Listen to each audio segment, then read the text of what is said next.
I was 14 years of age.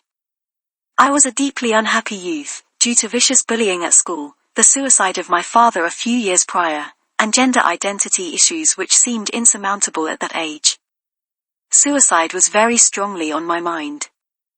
I had previously taken steps to end my life, but I had been interrupted before I could do so. I was lying in bed late at night, feeling utterly miserable about myself and my life. My thoughts changed to humor about my situation. Wow, your goose is truly cooked, kid. What a mess. I started to laugh heartily, which made me feel differently. For some reason it felt right to cross my arms over my shoulders in a position of repose, a bit like how ancient Egyptians sometimes used to lay a pharaoh to rest. Suddenly, I was no longer in my body. I slipped out and was looking down at my body lying in my bed. The world faded to black, and out of this void appeared a colossal golden yellow disc, an oblate spheroid thicker in the middle and tapering roundly at the side, a bit like an egg yolk on a frying pan. The disc oriented towards me face on. Orbiting this golden disc were about 40 white orbs, vertically oriented, all in a line which encircled the disc. I didn't know it at the time, but the disc and orbs form seem similar to descriptions of Aphanim angels in the Bible as a ring, or concentric rings, surrounded by eyes. I was not afraid, I felt safe somehow. If I felt anything it was simply curiosity. I zoomed in towards the disc and orb's form, and as I got very close, I saw that it was itself constructed out of the same form at a smaller scale.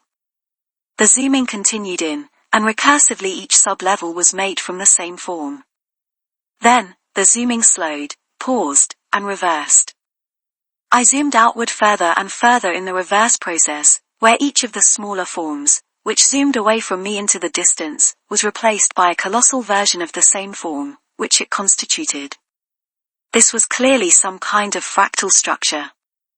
Then, it faded to black again briefly, like a long, slow eye blink, and the scene changed. It was the disc again, but now I was looking up at it, and its orientation was oblique, partially angled away from me. I zoomed into the disc again, and now instead of smaller versions of the same form, I saw a dark rectangular sector on the disc, a bit like one might see on a CD-ROM looking under a microscope. Something told me telepathically that this space was reserved for me. One day, your essence, your spirit, your experiences, will find a home there. Nothing is ever be lost or destroyed. I promise you, all will work out fine in the end. There's no need to worry. But, you have plenty of things to be getting on with. So, go, live your life well.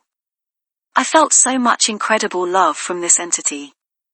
The intensity of the love I felt from it is indescribable, and the bliss that I felt in myself beholding that was beyond ecstasy.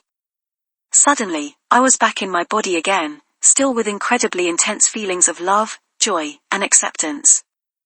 I looked at my alarm clock with a shining LED display. No time seemed to have gone by. I lay there, trying to take in my experience for a moment. I happened to glance back and saw that time had advanced by half an hour or so. Amazed, I looked away, and then looked back, and 10 minutes or so had passed.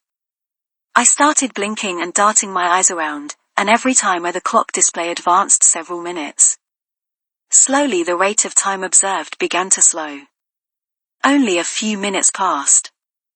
Soon, only every other blink or glance only advanced time by a minute. I basked in the afterglow of this experience, bewildered but deeply appreciative.